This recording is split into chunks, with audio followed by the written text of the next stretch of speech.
Shalom peuple de Dieu, shalom bien-aimés frères et sœurs en Christ, chers auditeurs de la radio-TV, Éveil charismatique catholique, la voix de la Trinité. C'est votre frère Afi, je salue dans le puissant, précieux nom de notre Seigneur Jésus-Christ. En ce matin, je souhaite la bienvenue à ce tonus matinal. Oui, bien-aimés, aujourd'hui j'ai à cœur de partager avec vous la parole de Dieu tirée de 1 Samuel 17 au verset 38. 1 Samuel 17 au verset 38. Élève la voix avec moi, bien-aimé, pour bénir le nom du Seigneur. Papa, nous voulons te rendre gloire, te bénir, te dire merci pour ton amour, ta fidélité. Nous voulons élever ton saint nom, Seigneur, te dire merci. Merci pour cet instant, pour ce jour, Seigneur. Tu nous donnes encore la force. Tu nous donnes encore le souffle de vie, Père. Tu as renouvelé tes bontés, tes grâces en ce matin. Pour nous, Seigneur, nous voulons être reconnaissants. Je te dis merci. Tu nous protèges, Seigneur, au milieu de tout ce qui se passe au travers dans le monde. Seigneur, tu es avec nous. Tu nous rassures.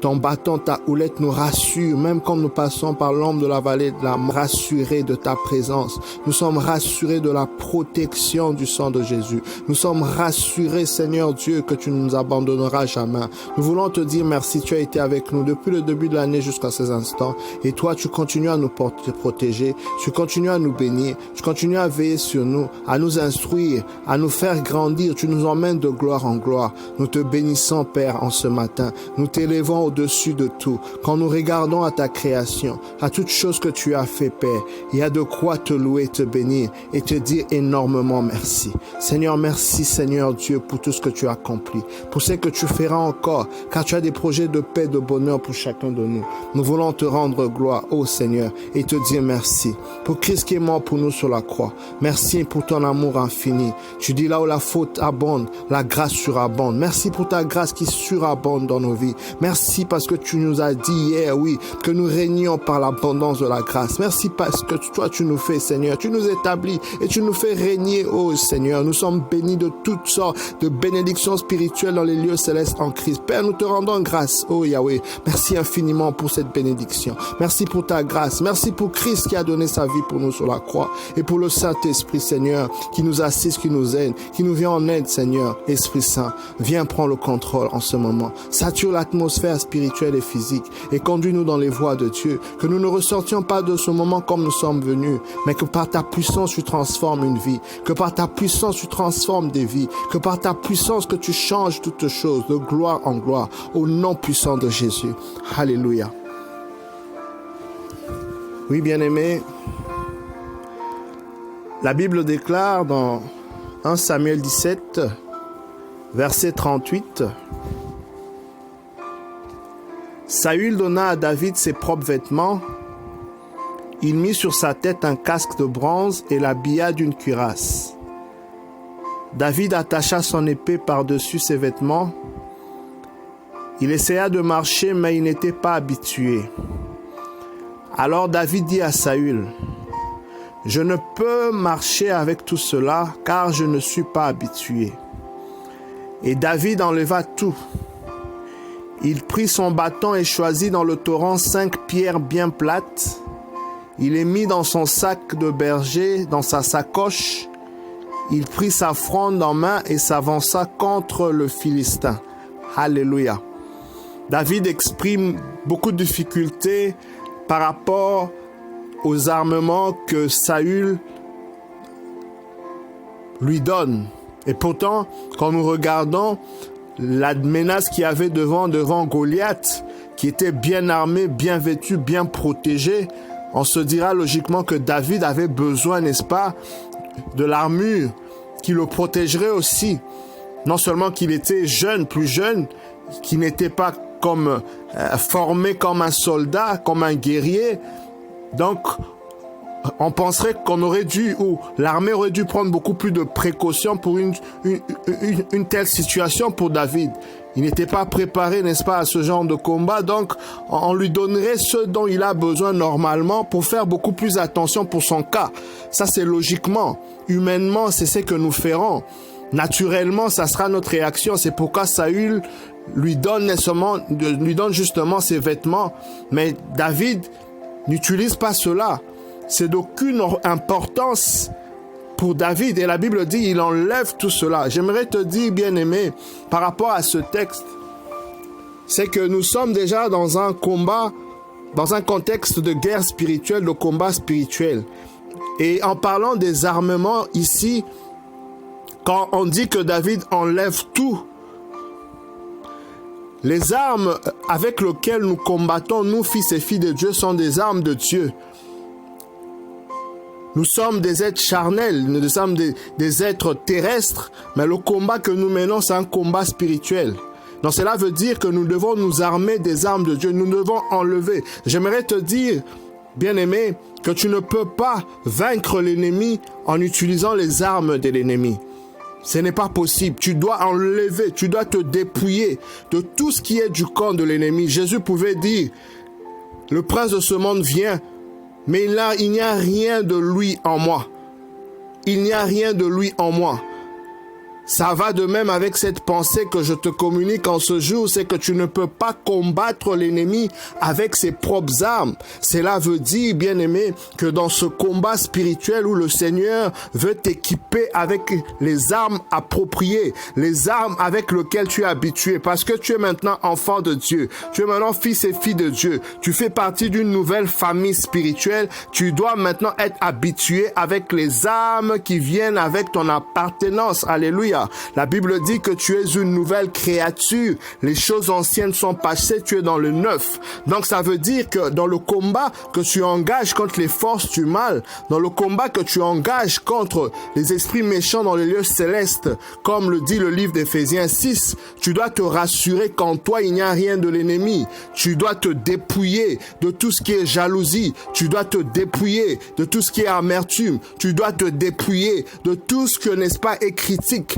Tout ce qui vient de l'ennemi, il ne doit rien trouver en toi. Parce que quand tu le combats avec ses armes, ses propres armes, qu'il va te suggérer, qui viennent, n'est-ce pas, des passions de la chair, de désirs de la chair, c'est pour ton autodestruction. C'est pour que tu perdes automatiquement le combat dans lequel tu t'engages avec lui. C'est pourquoi parfois il n'est pas ébranlé, il est sans souci simplement parce qu'il sait qu'il a investi en toi quand tu étais, n'est-ce pas, dans la vie avant Christ, et il est en train de compter sur cela, que tu puisses reproduire les mêmes erreurs, les mêmes, n'est-ce pas, mauvais jugements, même quand tu es dans le Seigneur. D'où le Seigneur te demande de résister au diable. La Bible dit, résiste, n'est-ce pas, à Satan, au diable, et soumets-toi à Dieu, et l'ennemi s'enfuira loin de toi. Je viens donc t'inviter, bien-aimé, à te dépouiller de ces armes, à ce que l'ennemi continue à te suggérer en termes des œuvres charnelles, en termes de tout ce qui est amertume, colère, tout ce qui est, n'est-ce pas, des ténèbres, tout ce qui est de l'ancienne nature de ton vieil homme. Tu ne peux pas avoir une victoire contre l'ennemi en utilisant ces armes. Ce n'est pas possible. Tu as beau prier, bien-aimé. Vous savez, quand nous prions, c'est comme un combat, n'est-ce pas?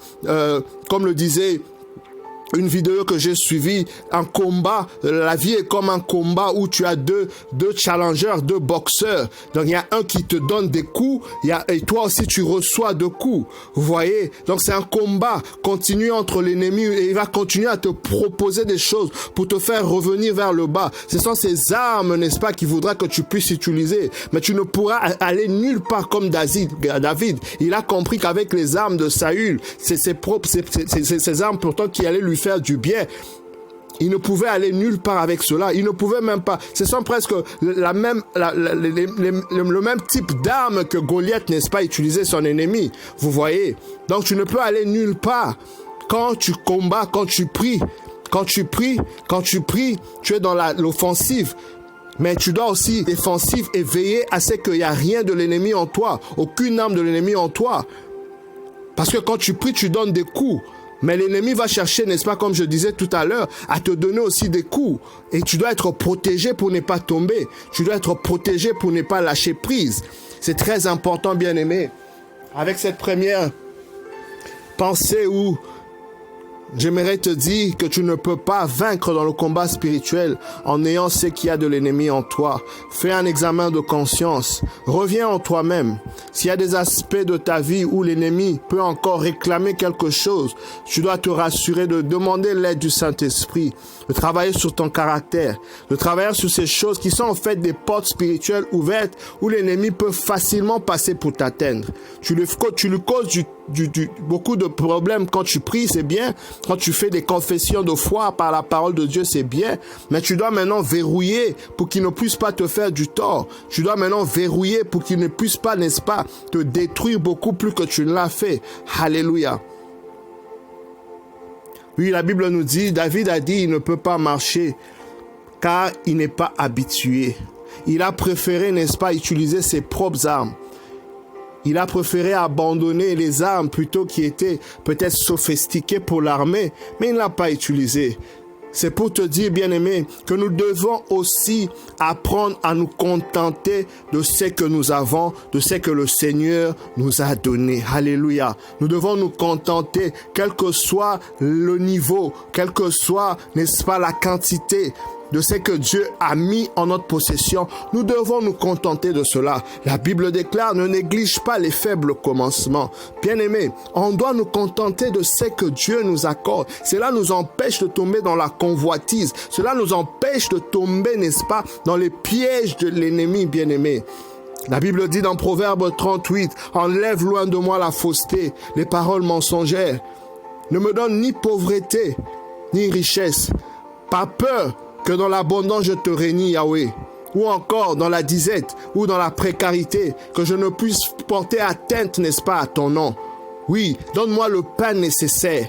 Donne-moi le pain nécessaire. Proverbe 30, à partir du verset 8. Vous voyez, on doit se contenter du nécessaire. Parfois, nous prions pour que le Seigneur nous bénisse, qu'il nous donne plusieurs choses. Mais bien aimé, le Seigneur va nous donner la bénédiction en fonction de notre niveau spirituel, en fonction de l'état de notre âme, en fonction de l'état de notre cœur, en fonction de notre niveau, parce qu'il ne voudra pas nous perdre. Vous voyez, un couteau peut être utilisé premièrement pour faire du bien, couper le poisson, couper, n'est-ce pas, les fruits, mais ça peut aussi causer du tort. Si on l'utilise pas bien, ça peut blesser.